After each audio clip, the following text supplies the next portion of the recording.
स्वागत है। आज हम 1764 में वापस जा रहे हैं बक्सर के मैदानों में।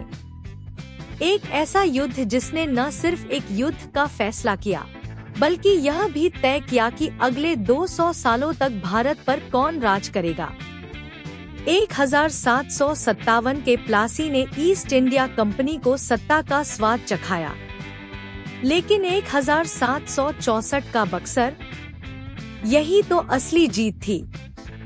इस युद्ध ने ब्रिटिश प्रभुत्व को पुख्ता किया, सैन्य, राजनीतिक और आर्थिक रूप से। राजनीतिक संदर्भ: मुगल साम्राज्य बिखर रहा था। बंगाल और अवध जैसे क्षेत्रीय राज्य अपनी स्वायत्तता की रक्षा के लिए बेताब होकर उभर रहे थे। इसी अराजकता में ईस्ट इंडिया कंपनी भी शामिल हो गई, व्यापारी सत्ता के दलाल बन गए। प्रमुख खिलाड़ी: एक तरफ एक असंभावित गठबंधन, बंगाल के नवाब मीर कासिम, अवध के नवाब शुजाउद्दौला और स्वयं मुगल बादशाह शाह आलम द्वितीय। दूसरी तरफ हेक्टर मुनरो के अधीन सिर्फ 7,000 अनुशासित सैनिक, संख्या में कम पर श्रेष्ठ नहीं। चिंगारी क्यों उड़ी? मीर कासिम ने अपनी सेना का आधुनिकीकरण करने की कोशिश की और ब्रिटिश विशेषाधिकारों को चुनौती देने का साहस किया। उन्होंने दस्तकों का विरोध किया, मुफ्त प्रवेश द्वार जिनका कंपनी करमुक्त व्यापार के लिए दुरुपयोग करती थी। संघर्ष अवश्यंभावी था। बंगाल से बाहर निकाले जाने पर मीर कासिम ने पलटवार किया। उसने शुजाउद्दौला और शाह आलम द्वितीय के साथ गठबंधन किया। उनका सपना? अंग्रेजों को वापस समुद्र में धकेलना। उनका हश्र? कहीं ज्यादा कठोर।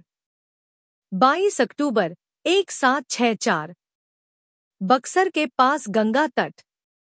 अंग्रेज केवल 7,000 सैनिक, गठबंधन 40,000 से ज्यादा सैनिक। एक ऐसे संघर्ष का मंच तैयार था जिसकी गूंज इतिहास में गूंजेगी। भारतीय गठबंधन के पास संख्याबल तो था, लेकिन एकता नहीं। अंग्रेजों के पास कुछ ज्यादा ही घातक था: अनुशासन, तोपखाना और रणनीति। तोपें गरज रही थी, बंदूकें फट रही थी और भारतीय खेमे में भ्रम फैल गया। सूर्यास्त तक परिणाम स्पष्ट हो गया था। शक्तिशाली त्रिपक्षीय गठबंधन बिखर गया। अंग्रेज विजयी हुए, उनका झंडा बक्सर पर ऊंचा लहरा रहा था। मीर कासिम भाग गया। शुजाउद्दौला ने शांति की याचना की और शाह आलम द्वितीय, भारत के सम्राट, ने अपना भाग्य एक व्यापारिक कंपनी के हाथों में सौंप दिया। इलाहाबाद की संधि। 1765 में इलाहाबाद की संधि ने समझौते को अंतिम रूप दिया। मुगल सम्राट ने कंपनी को दीवानी अधिकार प्रदान किए, बंगाल, बिहार और उड़ीसा में राजस्व एकत्र करने का अधिकार। दूसरे शब्दों में, कंपनी अब अपने साम्राज्य के लिए धन जुटाने हेतु भारतीयों पर कर लगा सकती थी। यही तो कमाल था। बंगाल के उपजाऊ खेतों और चहल पहल वाले बाजारों से मिलने वाला राजस्व ब्रिटिश विस्तार का ईंधन बन गया। कंपनी अब केवल व्यापार नहीं कर रही थी, बल्कि शासन कर रही थी। मुगल बादशाह एक पेंशनभोगी बनकर रह गया। अवध अंग्रेजों की दया पर आश्रित एक बफर स्टेट में बदल गया। बंगाल आधिकारिक तौर पर कंपनी के नियंत्रण में। शक्ति संतुलन हमेशा के लिए बदल गया। बक्सर ने एक महत्वपूर्ण बात साबित की: ब्रिटिश सैन्य अनुशासन कहीं बड़ी भारतीय सेनाओं को कुचल सकता था। एकता के बल पर तोपों ने हर बार विशाल संख्याबल को परास्त किया। तो बक्सर प्लासी से ज्यादा निर्णायक क्यों है?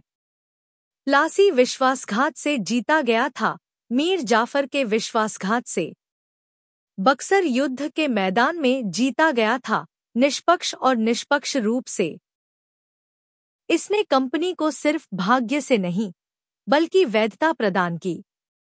बक्सर से दीवानी आई, दीवानी से धन आया। धन से साम्राज्य आया और साम्राज्य के साथ भारत के धन का निष्कासन हुआ, एक ऐसा निष्कासन जो लगभग 2 शताब्दियों तक चला। परीक्षाओं में यह युद्ध बहुत पसंद किया जाता है। इस तरह के प्रश्नों के लिए तैयार रहें। बक्सर प्लासी से ज्यादा निर्णायक क्यों था? इलाहाबाद की संधि की व्याख्या करें या बक्सर के कारणों और परिणामों पर चर्चा करें। संक्षेप में, बक्सर सिर्फ एक युद्ध नहीं था। यह भारत में ब्रिटिश शासन की शुरुआत थी। गोदामों वाले व्यापारियों से ईस्ट इंडिया कंपनी राज्यों की स्वामी बन गई और भारत का भाग्य हमेशा के लिए बदल गया। अगर आपको वीडियो पसंद आए तो लाइक, शेयर और चैनल को सब्सक्राइब करना न भूलें।